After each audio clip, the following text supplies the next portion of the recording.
Hello everyone, I'm Pocket Fox and today we're going to be playing Syberia. Now this is a pretty old game, it's from 2002, but part of the reason why I'm playing this today is because there's Syberia 3, the part 3 in this trilogy of adventure is coming out on the 20th of April 2017, and I'm super excited about it because this game was one of my very most favourite games ever when I played it back, as I say, over a decade ago.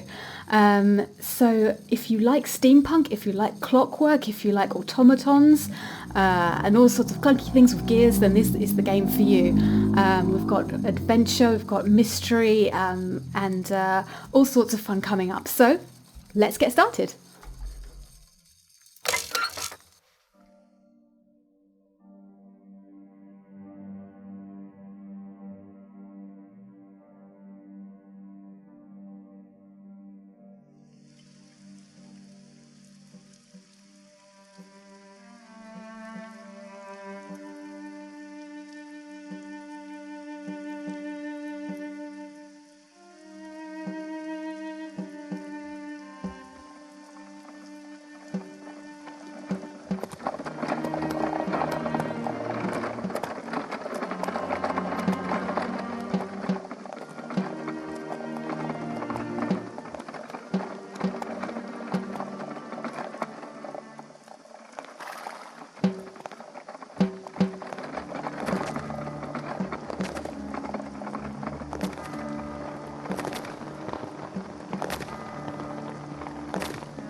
Okay, so it looks like it's begun. I'm feeling super ready for this. I've got my steampunk goggles on, I've got my gaming ears on, we're good to go.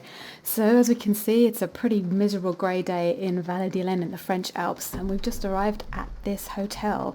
So let's start clicking around. Right, what's this here?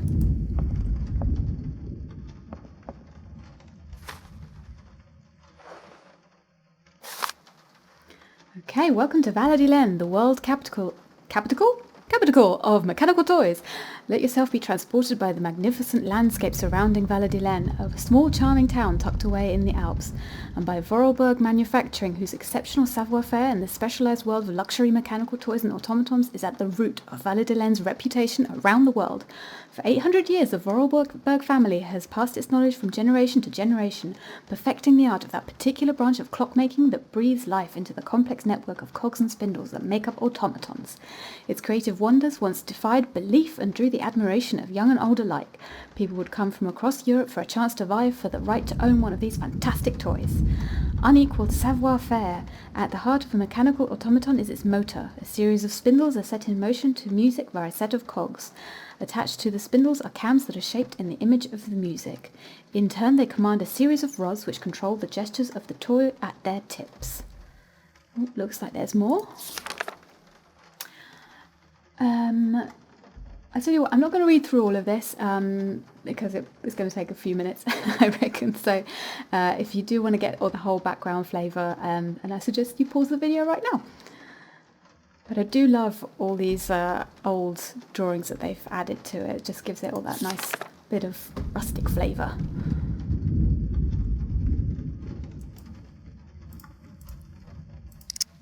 And that's it. So that's just my luggage, right? I really don't have the strength to take this suitcase any further. I wonder who can help me. Well, I'm betting that'll be the concierge. What else have we got? Oh, something to look at. Oh, hello. Who are you, little boy? Hi there. Hey, hi there. What are you doing? Can I see? No, too difficult. Momo's work very difficult. So, your name's Momo. I'm Kate. Momo do like Hans. He draw. Hans? Don't disturb Momo. Momo work difficult. Will you show me your drawing? No, not finished. Go away. Okay. Can you help me? I've just arrived. My case is a little heavy. Can you help me take it up to the room? Momo's strong. Very strong. But no time. Momo very busy. Okie dokie. I guess I'll let you continue working. And that was Momo. Okay. Well, let's see if we can call the concierge. What's this?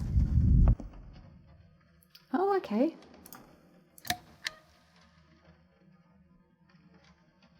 So I need a key. Oh, that must be this little key here, right? I need a key.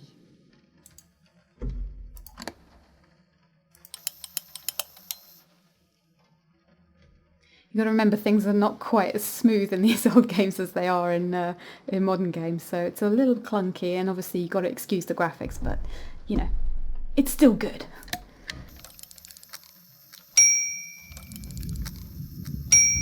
Bada bing, bada bing, bada boom. That's so cute. Okay, I'm coming. Hello, Mr. Big Moustache. Hi there. Hello there, ma'am. I would like a room. My company should have made a reservation in the name of Walker. The company is Marson and Lormont Associates. The name is Kate Walker. Of course, Miss Walker. You are in room 6 on the next floor up. Thank you. Could you possibly take my luggage up, please? Please do excuse me, Miss Walker. We have been neglecting our duties. Guests are so rare these days that we forget our manners. So you're the American woman? Is it true what people say, that you've come to buy the factory? Not factory. Anna's house. Hans' house. Excuse me? Would you quiet down, you mischievous little boy?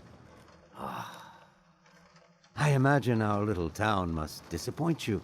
You see, today is very sad for us. It's a day of mourning. Today is the funeral of Miss Anna.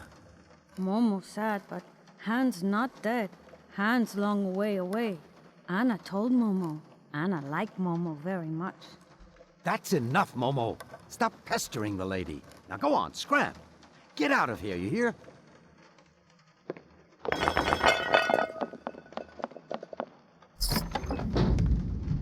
What was I saying?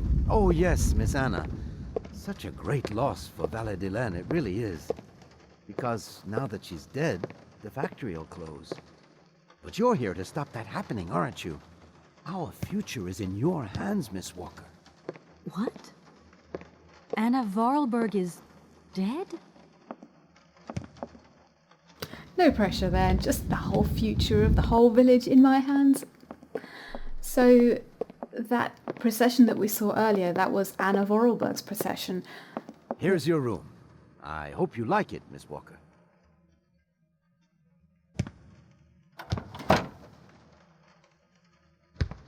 I'll leave you to rest for the time being. You must have a lot of work to do. You know, the takeover of the factory is very good news for us here. It would make us very happy to see life return to our valley. If only you had seen Valadilene before.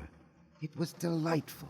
People came from all over the world to buy Vorarlberg automatons.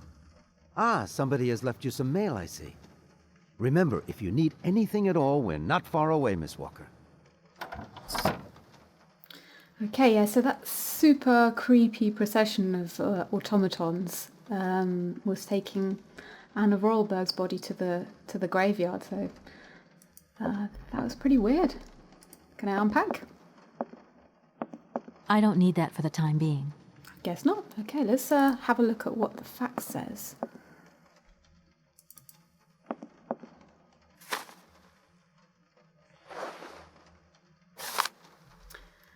From Edward Marson at Marson and Lawman Associates Law Practice. I'm guessing this is from my boss. So, dear Kate, our client, the Universal Toy Company, is more than eager to see conclusions from the talks with the Vorarlberg Manufacturing, with view to a takeover in the days to come, and we have received notification to this effect. We are counting on your undoubted qualities as a business lawyer to bring negotiations with Madame Anna Vorarlberg, the current owner, to a close. Yeah, that might be a problem. Allow me to remind you that the Universal Toy Company is a multinational which has a monopoly on the toy market. It is a Class A priority client who is also presenting Madame Vorarlberg with a golden opportunity to sell her factory. You should remind her of this fact in case she starts having last-minute second thoughts before signing the purchase agreement. I'm under no doubt that you will live up to the great expectations I have in you. Edward Marson. Yeah, that's going to be a bit of a problem, I think. Sorry, boss. I should tell Marson about the death of Miss Vorarlberg. I hope this isn't going to get too complicated. I can't see myself staying here too long. Okay, no need to go down there. Now, I remember from years ago when I played this before that we've got a phone. So I'm guessing we need to try and call the office. Let's see if it works. Marson and Lawmont, how can I help you? Can you put me through to Mr. Marson, please? It's Kate Walker. Hold the line, please. Gotta love a bit of music. Hello, Kate. So tell me, how's the case going? I've just got to Valadilen, and there's a slight problem, Mr. Marson, I'm afraid. Mrs. Vorarlberg is dead. That's most unfortunate. But I seem to remember we made provisions for just such a sad eventuality, and we know that there was no heir. Yes, that's right, but... So where's the problem, Kate? Contact the notary right away. I'll get my secretary to fax you his address and an introduction letter from the firm. Very good, Mr. Marson. Right, I gotta go, Kate. Keep me up to date, okay? I just...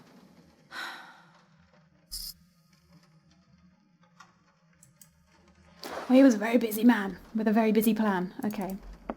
So I'm guessing maybe we can go down to reception, maybe get the fax from there.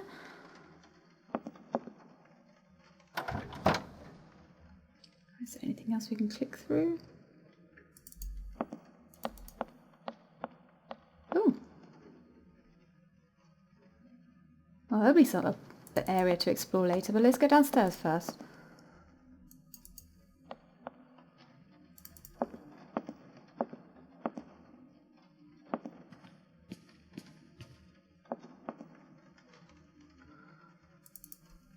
I'm back again. Miss Walker? A fax didn't arrive for me, did it? Maybe. I thought I heard the phone ring. Do you think you might want to go and check? Certainly, ma'am. Immediately. Thank you very much.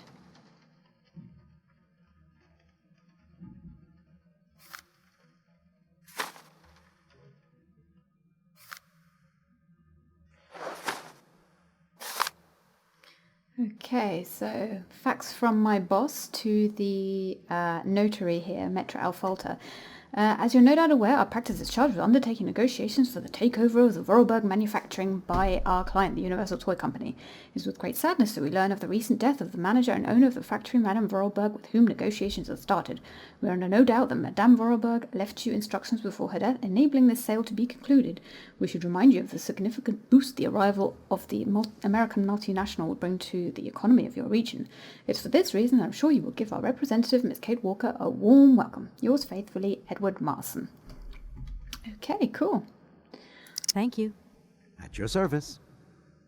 So we've picked up a letter. I'm gonna go look around Valadilen. See you later. As you like, miss.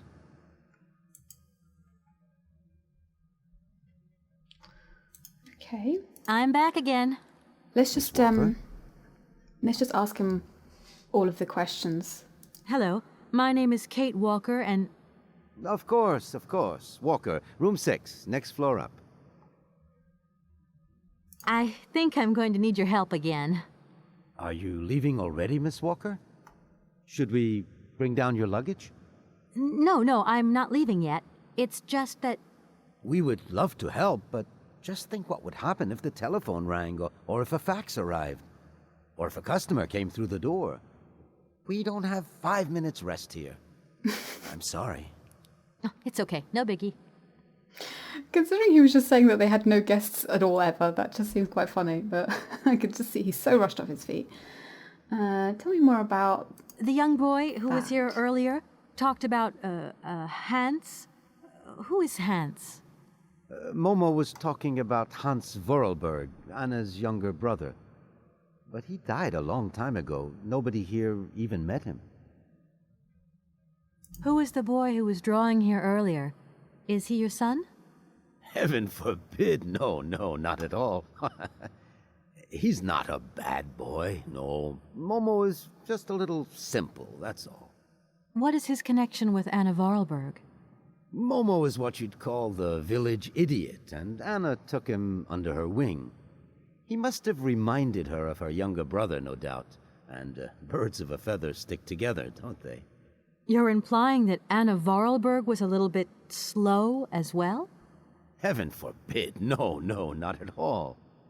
She was a real loner. She kept to herself, that's all. I just love all these little mechanical robots. I've noticed there are tons of them here in Valadilen. Be careful what you say. Vorarlberg automatons are not robots. If you want people to like you here, never ever pronounce the word robot. Okay. What is the difference between an automaton and a robot, then? Well, to tell you the truth, no one really knows. Why is it such a big issue, then? Did you know Anna Vorarlberg yourself? Oh, why, of course I did. I mean, well, not really. She was a very great lady. We loved her very much. May she rest in peace. I'm gonna go look around Valadilen. See you later. As you like, miss. Okay, so did he give me the facts? He did. Okay, fab.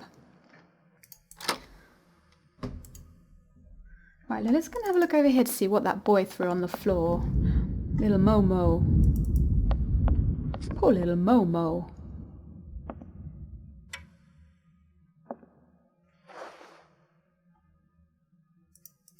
Some gears.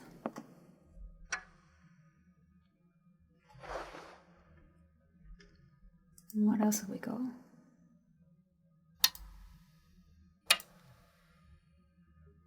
Okay. So we can't do anything with this. And that's what Momo was scratching into the table, but 1, 2, 3, 4. So we're missing some. So I'm guessing that this must be a clue for something that we need to do later on to probably get in somewhere or something. So everybody get your photographic memories out and remember, okay, so big one, medium one, tiny one, big one, okay? Got that? Let's hope we remember for later. If it even is a thing. Is there anything else to click on here? No. Okay. Looks like the rain stopped. I can't hear it anymore and it didn't look like I could see it outside of the window. So let's go explore.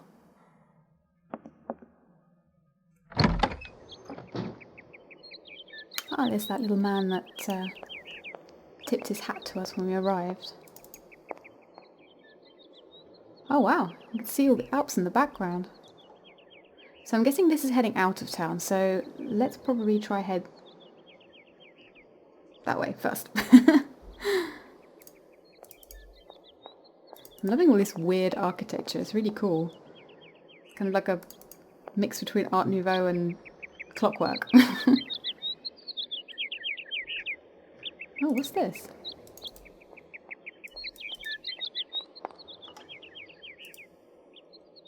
Oh, some kind of weird gate.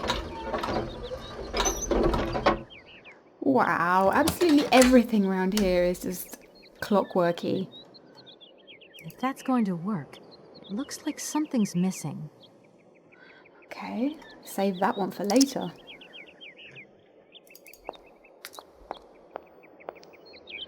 It's amazing how easy it is to miss things in these old games because there's just, I mean, I just happened to run my mouse over that and I wouldn't have thought that that is anything. It just looks like a grey blob in the wall.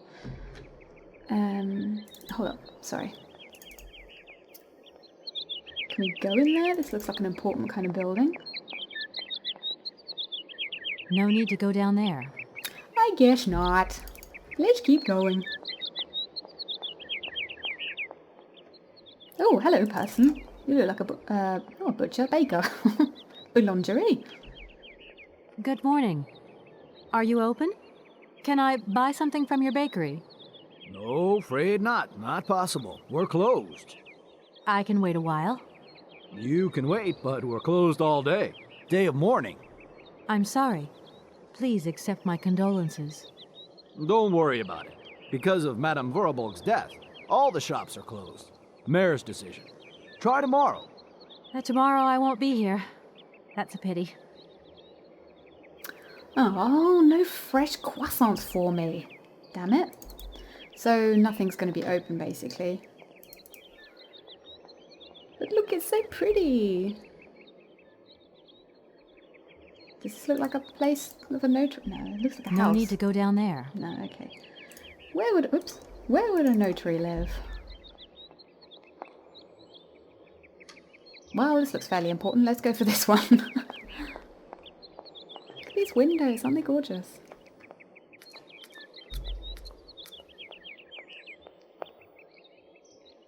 Okay.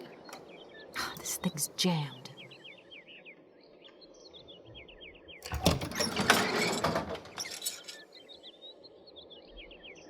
If that's going to work, it looks like something's missing. Now can we pull the lever? Oh.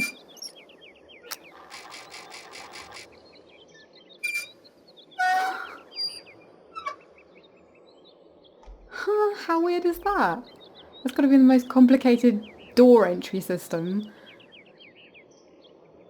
So it looks like it was like scanning something. So if this is the notary's house, do we give him the... Oops, not that one.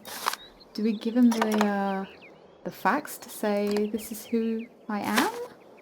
Oh, it fits. Oh boy, I did not think that was going to work. Oh look, he's looking in his periscope thing. That's brilliant. Why can't I have one of these at my house?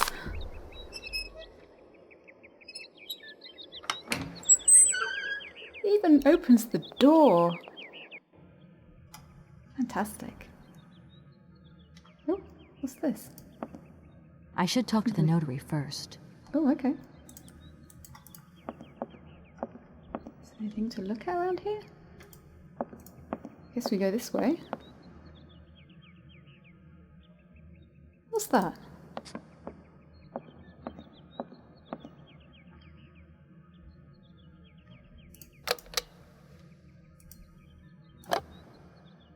Okay.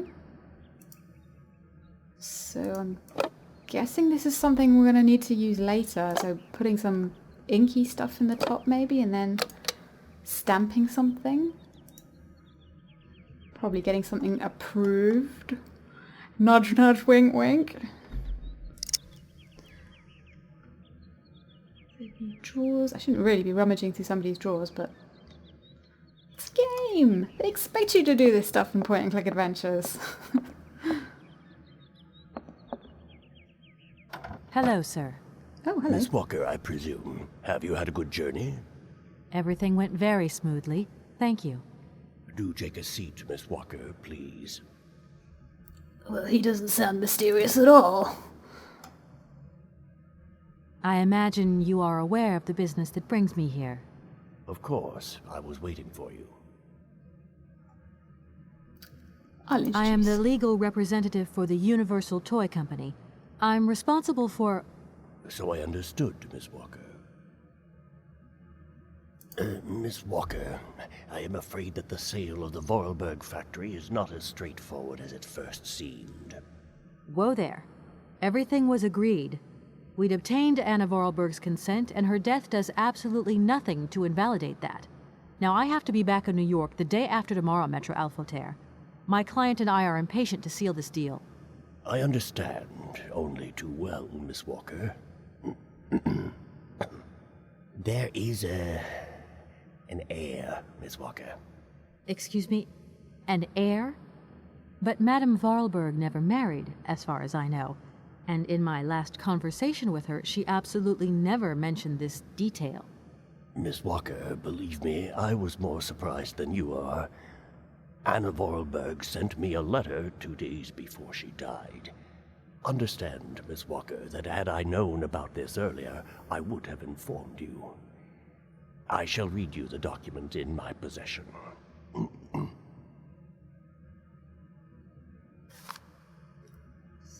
I am so very old. It seems that today life is slipping away from me more quickly than I imagined, and I fear that I will not be of this. To him, the very idea that his only son should wish to leave Valadilen and abandon the family business was unbearable. When Hans left, he preferred to think him dead and make everybody else believe this too. He obliged me to bear this terrible secret as well. I repeat that Hans is still alive, so when I die, it is he who becomes the sole and rightful heir of our factory. Okay, I see. If Hans Vorarlberg is not dead after all, then I just have to sign the contracts with him. I suppose you've already contacted him? Where can I reach him? The second half of the letter informs us that Hans Vorarlberg is somewhere in Syberia. I will leave the document in your hands to read at your leisure.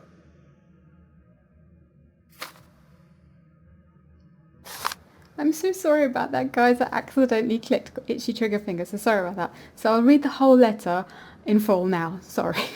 So, dear Maître Alforter, it seems that today life is slipping away from me more quickly than I imagined, and I fear that I will not be of this world to sign the takeover contract for my dear factory. So I must make this confession to you now. My brother Hans is still alive. It would not surprise me if you find this difficult to believe, but it is indeed the truth. You must remember his death, his funeral too, even though you were very young at the time. It was but a sordid charade dreamt up by our father. To him, the very idea that his only son should wish to leave Valadilen and abandon the family business was unbearable. When Hans left, he preferred to think him dead and make everybody else believe this too. He obliged me to bear this terrible secret as well.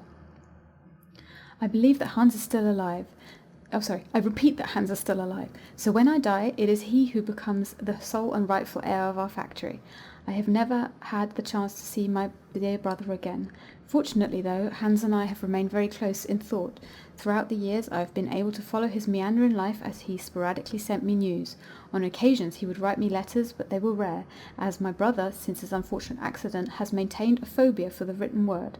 However, he has sent me several plans of automatons that I eagerly had made up at the factory, and I will admit that they have largely contributed to the success of Vorarlberg Creations. Hans has always had a marvellous gift for breathing life into objects through clever combinations of cogwheels and springs. My little brother is a genius in the true sense of the word. Let us return to the matter in hand. Rest assured of my personal conviction that my brother will not object in the slightest to the sale of the factory. If I have already passed away when you come to read this letter, it is to him that the matter should be addressed. I received his last letter 6 months ago, posted from the north of Syberia.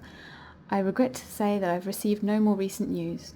I am aware of the difficult situation in which my confession and lack of further details leave you, but I wish to die with a clear conscience. I would be grateful, dear Maître Alforter, if you could inform the American law firm with whom I have been dealing of these developments.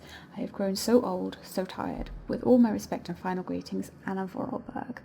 So her little brother Hans has gone into hiding not into hiding, but he's somewhere in the north of Syberia. Could you get any further away from civilization? But how crazy is it that their dad just faked his death just because he wasn't going to be following in the family's tradition? Crazy. Anna Vorarlberg had no further information to add? Unfortunately not, Miss Walker. I have told you as much as I know. The situation, in legal terms, is now clear. If you want to conclude this sale, you have to find Hans Vorarlberg. Apparently, there is a body lying in the town cemetery. There also seems to be some ghost wandering around Syberia. It seems you have your work cut out for you. Believe me, Miss Walker, when I say that I am most sorry for this regrettable setback. Most sorry. Great. What now, then? Perhaps you will find out more in the Vorarlberg factory archives. You will find the key in the waiting room. My role in this affair finishes here with the reading of this letter. And now, if you'll excuse me, I must rest. You see, my health is not excellent at the moment, and my doctor forbids me from working for too long. I will not detain you for any longer, Miss Walker. Do not forget to close the door as you go out. Goodbye, sir.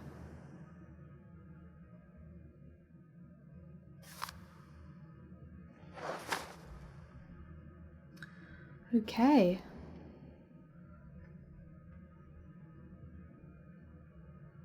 So I'm guessing I can't go through that door. Right in front of his face, right? No need to go down there. Okay. Maybe that's something for later. So we need to go and find these archives then. And he said the key is in his waiting room somewhere.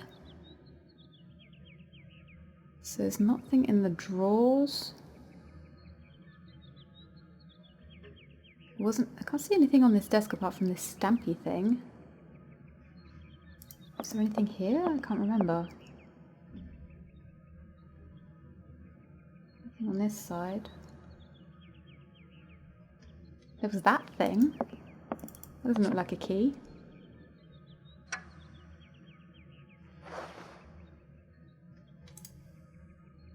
It's a telescopic key. Of course it is. A telescopic key.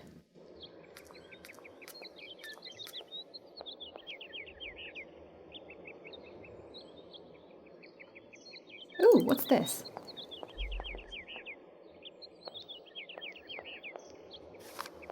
A newspaper. The Valadilen Gazette. Mourning the loss of the Queen of our Hearts.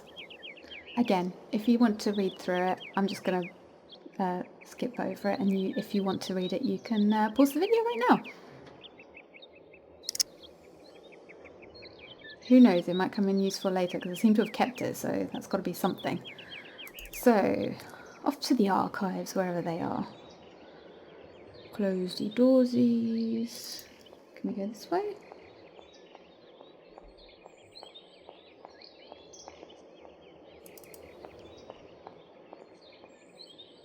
What's this? Will you fit my telescopic key?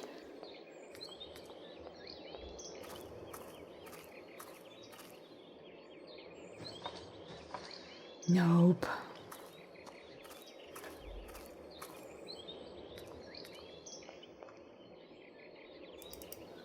So I wonder... Oh, there's nothing here, is there? So I wonder why Hans decided to go to Syberia. I mean, that seems a really particular choice. It was really freaking far away from the French Alps. Why did he want to get that far away from home, and what's in Syberia that made him take all his genius ideas with him to that place? Weird. But that's the point. We're going to find out, because we're going to get to go to Syberia later. Oh, hello. Hello? Kate?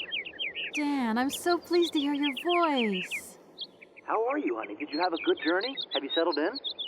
It was long, tiring, damp especially, but I'm okay. Especially when you... Everything going as planned? Yeah, I mean, well, not really. It's not exactly what I thought it would be. You know, everything's so different here. Actually, while we're on the subject, I managed to free myself up tomorrow lunchtime. I'll come and meet you at the airport. I hope the flight from Paris won't be delayed. We're expected at the Goldbergs about 8 o'clock. I hope you have the time to take a shower and change, my poor honey bun. Dan, I don't think the Goldbergs tomorrow night is really on. Don't worry, Kate. You'll be as perfect as ever. Anyway, you never have to wear much to look really great.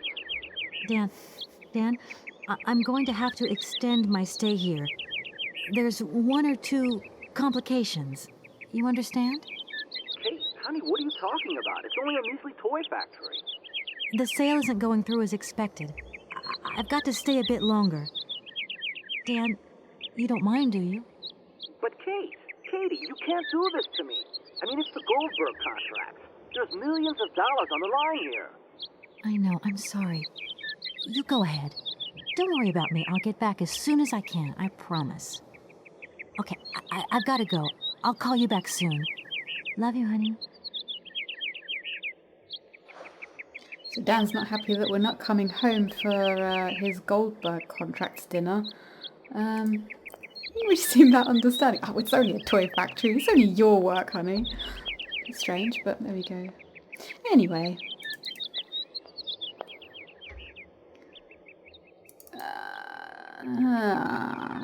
Does our telescopic key fit in this place? It does. What? That one? Of course it does. See, most people go for a pocket key. This guy keeps a big metal tubular thing in his office for when he wants to go to the other side of the road to get into this place. I guess he can't lose it very easily. That's why we have to use it as a walking stick half the time. Eeny, meeny, miny, moo. Let's go anti-clockwise. Why not? Okay. This looks like a big important building. Hello. Up the stairs.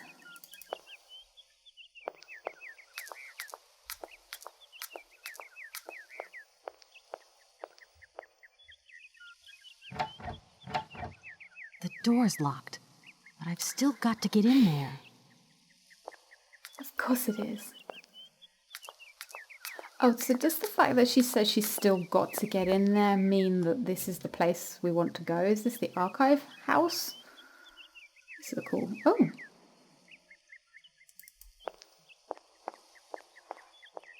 Who knew that that was a path? I was just looking at the statue. Oh my god. That did not look obvious to me at all. Oh. What do we got? Open window and a ladderificator.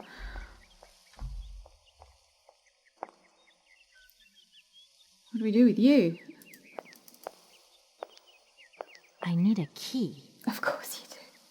We need so many keys in this game. It looks like it's one of those squaresy keys like we saw in the pamphlet that we picked up off of the notice board at the beginning.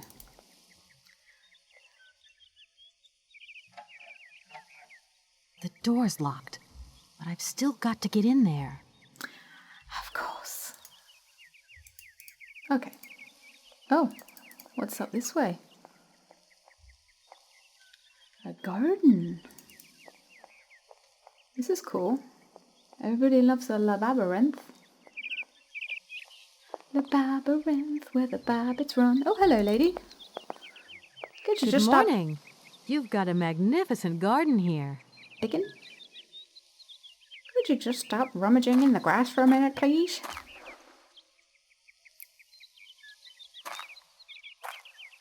Oh, please don't talk about it. Since my gardener automaton broke down, there are weeds everywhere. You can't imagine how much work it takes me. I don't know whether I'm coming or going. We're not used to doing without our robot help here in Veladiland. But everybody says that we're going to have to get used to it. Wait, she said robot. She can't say robot. Robot's not allowed to be a word in this place. It's automatons. Is that all you had to say, Good lady? morning. You've got a magnificent garden here. Oh dear, I think we've clicked through the same thing again. That's all we've got. Oh. Okay. She was just saying the same thing. Mound. Okay, what do we got? We got, ooh, got statue or, let's go this way. Because why not? I'm not really sure how this is going to help me get into the archive place, but it's going to be locked.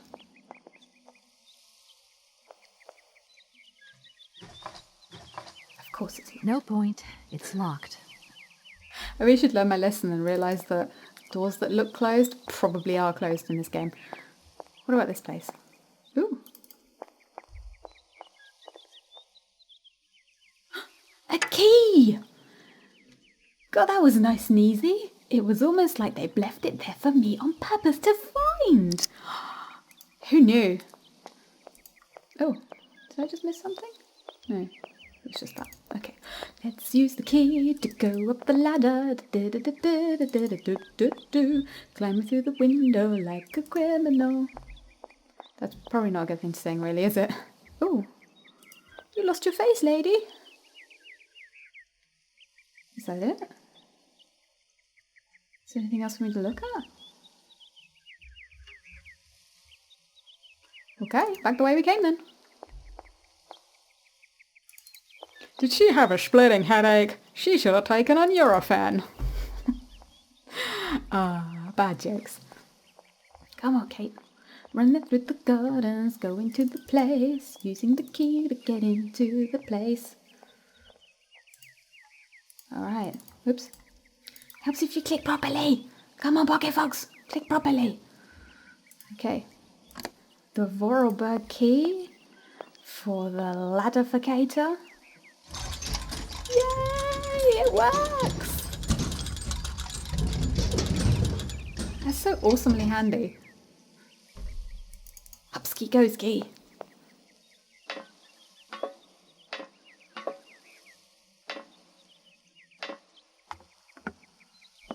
Oh, this looks precarious. Oh, in an attic. Who doesn't love an attic in a game? So much to rummage through. What we got? What we got? What we got? Oh, left or right? Left. Okay. Let's check out this bureau desk thingy. A ding-a-ling-ding. And a diary thing. How long's this diary? Oh dear, it's quite long.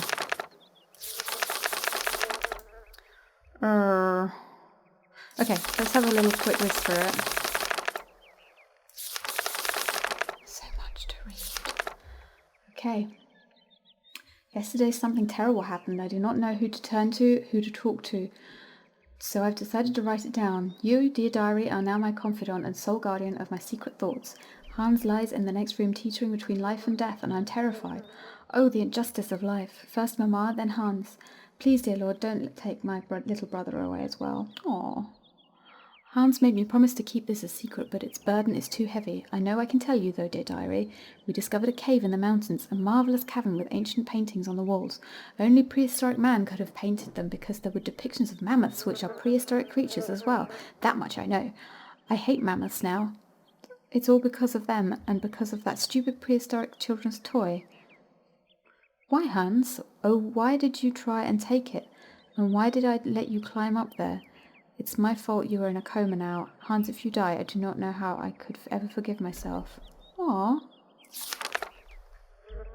Hans has still not regained consciousness. Father cannot sleep, and Gertrude cries all day long. Outside the heat is suffocating, but inside the house is icy, cold and dismal. I still have hope, though. I know my brother. I know his strength. He will pull through. He never gives in. I cannot think of anything else but Hans. In all my waking and sleeping dreams, I see his fall over and over. I see his head hitting the rock and his oh-so-pale face softening. I've taken refuge in the attic. It is the only place where I can find any peace wrapped up in all my memories. 5 days have passed since the accident, and Hans still not opened his eyes. To see him like this is unbearable. Please, God, please protect him. Take my life, not his. I feel so desperate, so alone. I want to snuggle up in Father's arms, but I dare not. He is just so impassive. Oh, Hans, don't leave me here. It has happened. Hans has come back to life. He opened his eyes and uttered my name. My name. Do you realize this is the happiest day of my life? I want to take to the streets and sing, to proclaim my joy to the world. Thank you. Oh, thank you, God. How wonderful, how beautiful life is. Gertrude and I cannot stop breaking into uncontrollable fits of giggles. Hans even wolfed down his meal today. I knew he was tough, my little brother. Even Father smiled at me today when he said good morning. I don't know whether I'm coming or going. I'm totally absorbed in Hans's recovery. I've scarcely 5 minutes to myself to return to my refuge and scribble down these words. It is very curious whether Hans is hungry, thirsty, or if he wants something he cannot stop saying my name. He can't bear it when I leave him, even for an instant. Gertrude thinks that I should move my bed into his room to help him sleep better. I hope that father will agree. Today was the first day that Hans was left in the house. Has left the house. We went for a short walk in the garden, but Hans is still very weak. The doctor said we should be patient and shouldn't rush him. It is so hard, though. I hope so much that his life can return to how it once was. Hans has been out of his coma for a month now. He still doesn't say much and has difficulty moving. He sits motionless for long periods of time, his eyes wide open, as though lost in thought. I have often had to call his name several times before he reacts. Then he will smile, and when he does, the moment is magic for me, and I couldn't possibly be happier. I had to talk to him. The burden was too great. I asked Hans about the accident in the cave to find out what he could remember. He could utter only one word, mammoth, and his eyes glowed so strangely when he said it that it frightened me. Mammoth. Is that why he went to Syberia? I go back to school today, and for the first time in my life I'm dreading it. I'm afraid of leaving Hans alone, despite Gertrude's kindness and attention. I have the impression that Hans is much less nervous when I'm there. While I was doing my homework yesterday evening, Hans crept up on me so quietly that he made me jump. He took a pencil and a blank sheet of paper, and curiously he started drawing. It was the first time since his accident he has done anything but daydream. Hans scribbles almost obsessively. It is all he will do, all day long. I feel it annoys father. Nobody else understands, but I can see that Hans is trying to draw mammoths. Today is my birthday, and Gertrude has made me an apple pie, my favourite, but father has not returned home for lunch, and Hans doesn't want to leave his room. The best present I could ever have is to see Hans back on the way to recovery. Snow is falling. It is so beautiful. The doctor visited to examine Hans. It seems happy that my little brother has fully recovered his faculties. It truly is a miracle. I don't understand why he doesn't talk more, though. Why isn't he livelier like he was before? It is Hans's birthday. Today he is 11 years old. I have the strangest of impressions that actually he has lost 5 years rather than gained one more. The doctor has just left. I saw him whispering with father. Their serious expressions worried me awfully. What could they be hiding from me? I am grown up now. At the age of 15 you can understand everything. I am too scared to ask father what is happening. I've been thinking, and it seems to me that Hans's attitude isn't normal. The shock of the fall in his coma must have had much more serious effects than we first imagined. Hans, my dear brother, what is happening to you? I have discovered the truth. Hans is stunted, physically and mentally. I eavesdropped on a conversation between the doctor, father, and Gertrude. Gertrude buried her tear-filled eyes in her apron, and father muttered the word retard under his breath. How could he say such a thing? Oh. It is Easter, and we're on school holidays. This means I can spend all my day with Hans and protect him from father's permanent dark moods. He cannot accept the fact that Hans, his only son, will stay in this state forever. It is truly difficult to accept, but it is not Hans's fault. Mine, maybe, but not Hans's. I don't know how to make father understand. He seems full of hatred for him. It is dreadful. I feel so powerless. Oh, that's so sad. 1 year. 1 year has gone by, and it feels like an eternity. The situation shows no signs of improvement, neither in terms of Hans's mental health or father's attitude towards him. Extraordinary, my father has decided to take Hans to Paris for new tests. He says that only in the French capital will he find truly competent doctors. We must make Hans ready for the great expedition. No news from father and Hans, but I remain hopeful. I'm sure they will take good care of my little brother. They have returned. Hans rushed into my arms and started crying. It took me a long time to calm him down and get him to sleep. Father is still as taciturn as he was before he left. The French doctors have confirmed the diagnosis. Hans will remain physically and mentally impaired. I am stunned. The summer is coming to a close. It has been less stifling than the last. The sun has put colour in Hans's cheeks. When I look at him, I have difficulty imagining that he will not change. Father still says nothing and increasingly shuts himself away in his office at the factory.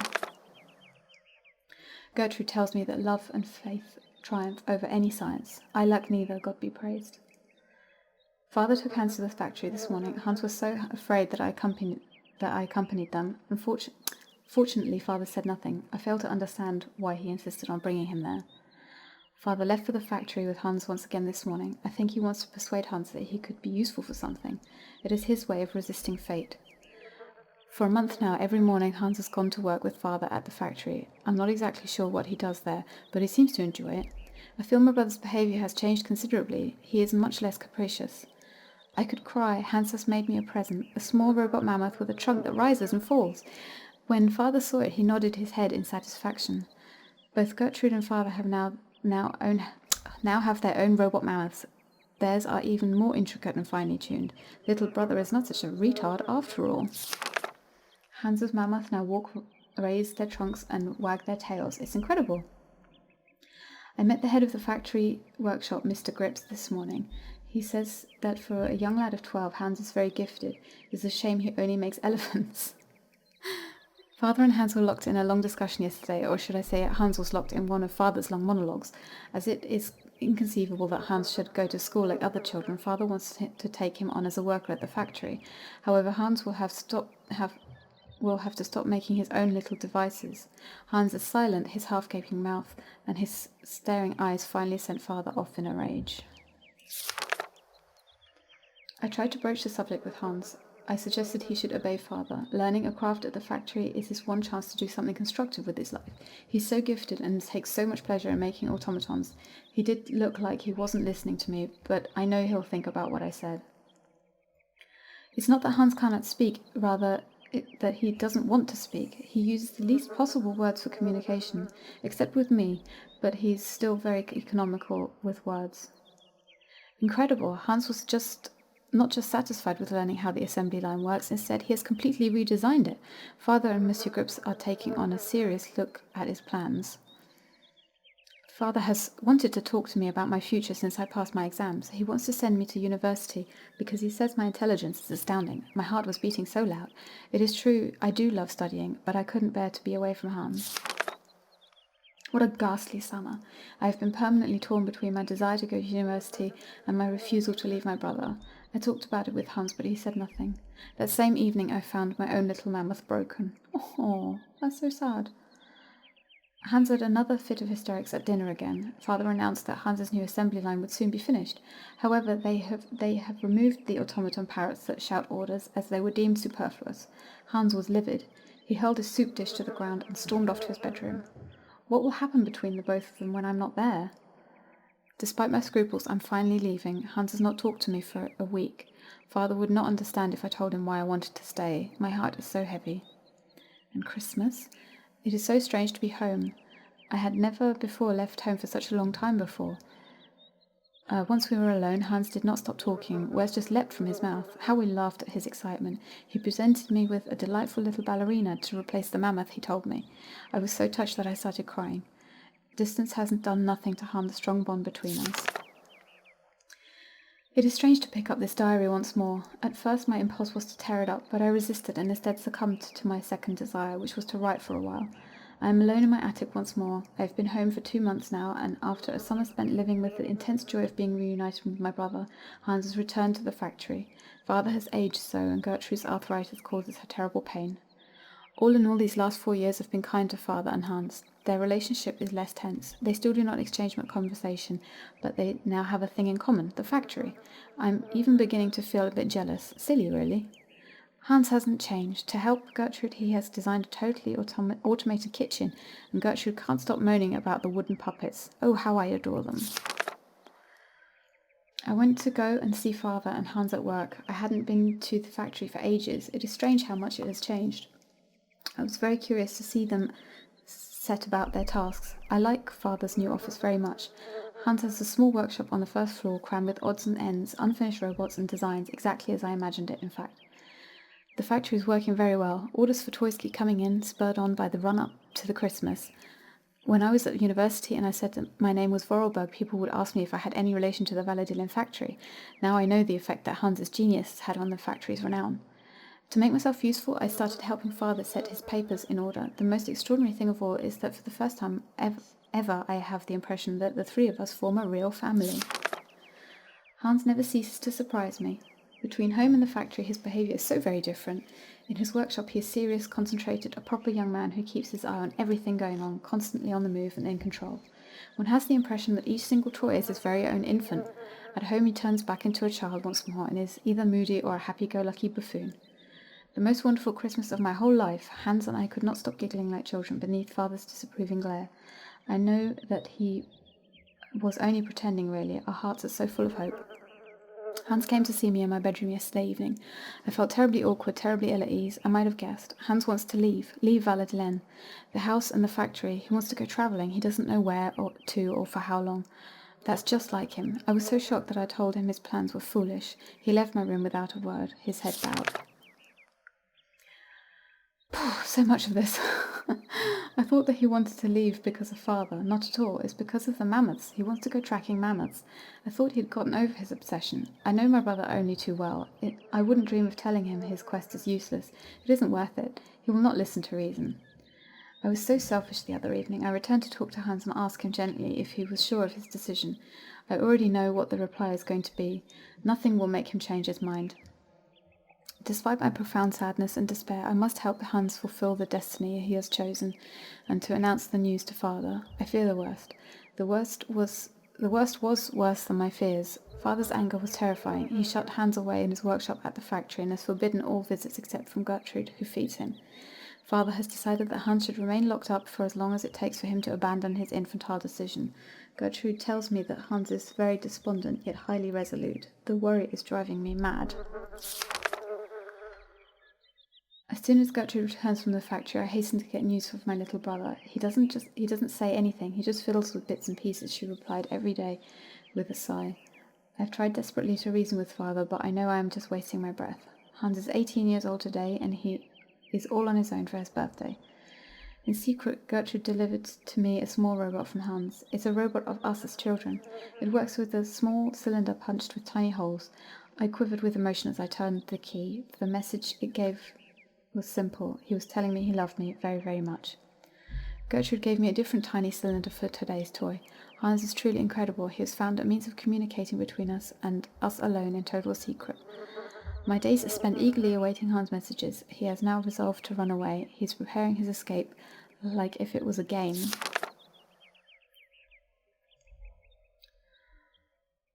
I don't think I'm going to read all of this. This is ridiculous.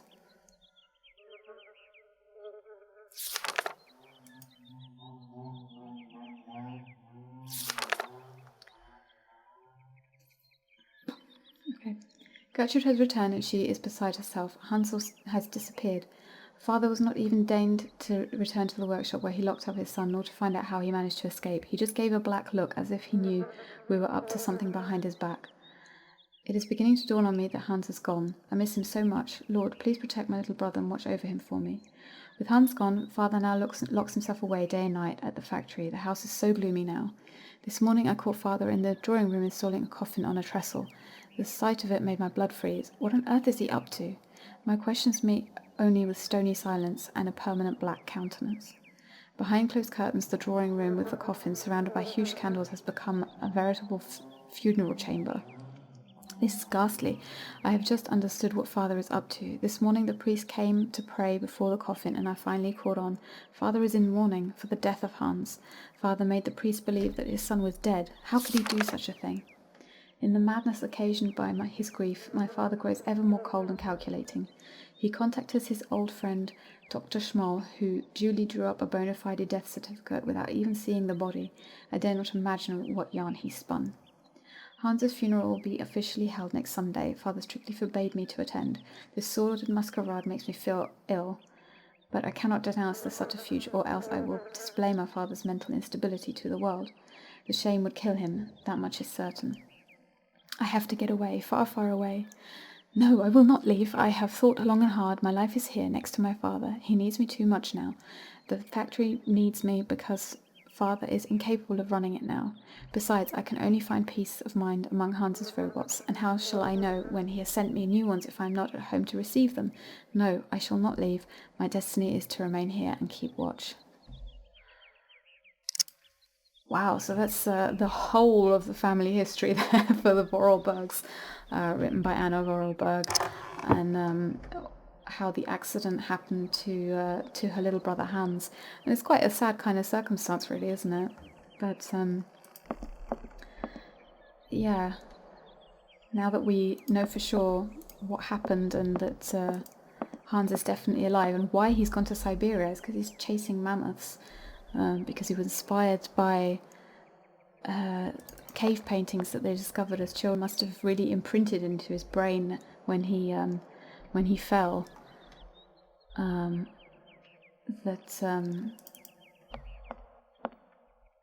That mammoths must have felt really important to him. So I'm guessing he's out in Syberia hunting for mammoths. Oh, hello. It's Momo. Mammoth. You draw mammoths for Momo? Ah, Momo, it's you. You scared me. Let's talk, Momo. What are you doing in here? Momo want mammoth picture, like Hans' picture. Sorry, I haven't got a picture of a mammoth with me. Take paper and pencil and draw mammoth for Momo. You don't give up easily, do you?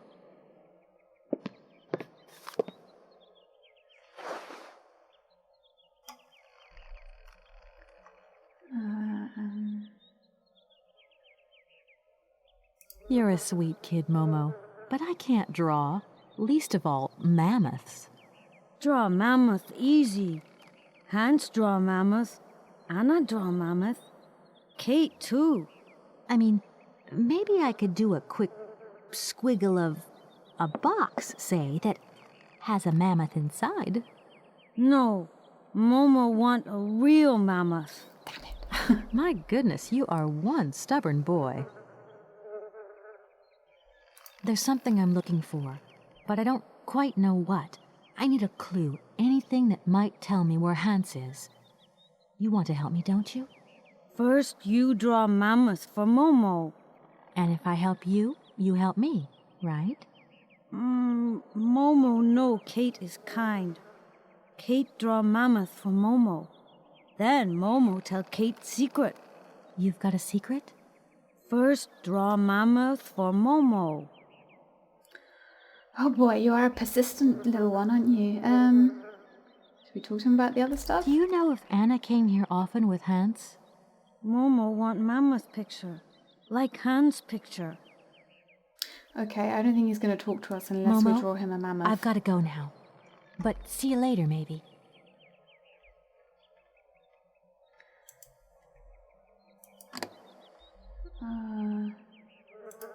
Can I go and sit at the desk and just draw one? Or would that be too easy? No, I can't do that. Okay. How am I going to get her to draw a mammoth? Or do I need to get somebody else to draw a mammoth? What was back here apart from this? Is there anything else? Some boots? Oh, hold on. Oh no, that was just the light bulb, wasn't it?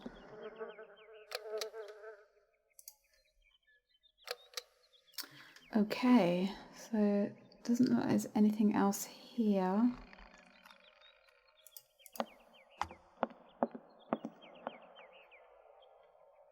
So is there anywhere else we can go? Doesn't look like it, does it?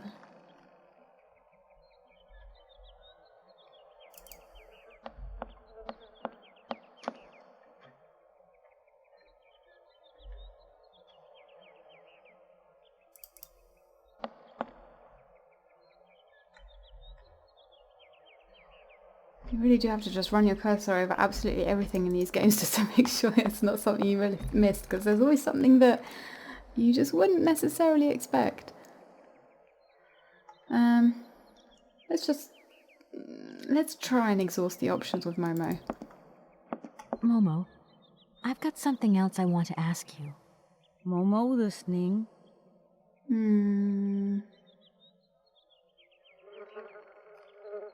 It must be fascinating to live in a village full of automatons. Automatons made by hands. Difficult work. When Momo big, he do like hands. Momo friend of automatons. Tell me, Momo, did you come here a lot with Anna? Anna like Momo. Anna like Hans. Anna on journey. You remember me, don't you? I'm Kate. Draw mammoth for Momo, please. You must find me a bit rude turning up places uninvited where nobody knows who I am. See, it's kind of my job, you know, to get involved. But don't mind me. Just carry on with what you're doing. Momo not mind. Anna kind, never angry. That's right. She won't be angry. Not now.